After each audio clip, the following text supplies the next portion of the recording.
প্রজেক্টটি তৈরি করার জন্য তোমাদের 8403 এরকম একটা এমপ্লিফায়ার বোর্ড লাগবে। তোমরা এর পয়েন্টগুলো দেখে নাও, এটা রাইট, গ্রাউন্ড, লেফট। এখানে তোমাদের 5 ভোল্ট পাওয়ার সাপ্লাই দিতে হবে। পরে তোমরা দুটো স্পিকার লাগাতে পারবে। তোমাদের এরকম একটি ব্লুটুথ মডিউল লাগবে। এর কানেকশনটা খুবই সহজ, তোমরা দেখে নাও কানেকশনটা। লেফট, গ্রাউন্ড, রাইট এরও একই কানেকশন। তারপর তোমরা এটাকে এরকম মুখোমুখি রাখবে।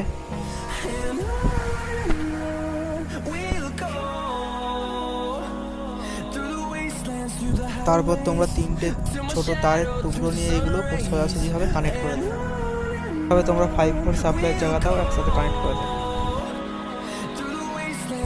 তো তোমরা দেখো আমি একসাথে এগুলো সোল্ডারিং করে এনেছি। তোমরা দেখো একইভাবে এইরকমভাবেই তোমরা সমস্ত তার কানেক্ট করে নেবে।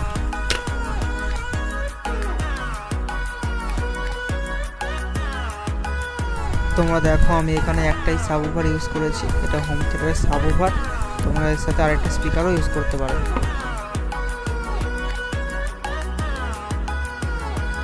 তো এটা আমরা পাওয়ার সাপ্লাই দেওয়ার জন্য একটা অ্যান্ড্রয়েড সার্কিট ইউজ করব।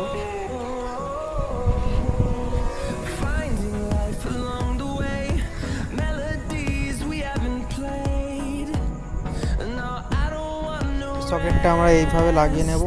তো তোমরা দেখতে পাচ্ছ আমাদের ব্লুটুথ স্পিকার পুরোপুরিভাবে কমপ্লিট হয়ে গেছে। দেখো আমি এর ভিতরে দুখানা এলইডি লাগিয়ে দিয়েছি। পাওয়ার সাপ্লাই সকেটটা আমি এরকম ডিবের বাইরে লাগিয়ে দিয়েছি।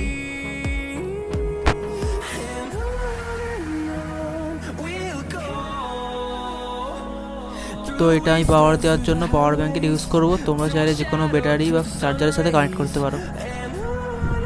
আমাদের ব্লুটুথ স্পিকার তৈরি হয়ে গেছে, আমি এবার চালাচ্ছি, তোমরা দেখে নাও।